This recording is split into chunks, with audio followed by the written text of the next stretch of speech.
څلورم، هر شی خپل ورته شی جذبوي. ته په خپله د هستۍ تر ټولو پیاوړی مقناطیس یې.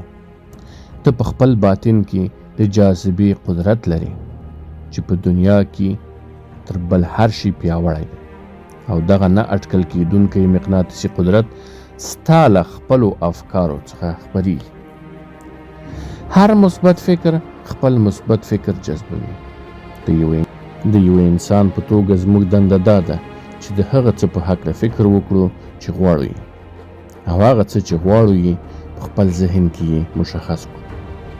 په دغه وخت کې د کائناتو یو ستر قانون یعنې د جذبولو قانون ورته راوبولو، او ته هماغه شی ترلاسه کوي چې فکر کوي. همدا اوس ستا ژوند ستا د پخوانیو افکارو انعکاس دی. ځان په پریمانه نعمتونو کې وګوره او داسې فکر وکړه چې په پریمانه نعمتونو کې ژوند کوي. که داسې وکړي هغه به جذب کړي. دغه چاره په هر پړاو کې او د هر چا لپاره امکان لري. باب پراکټر.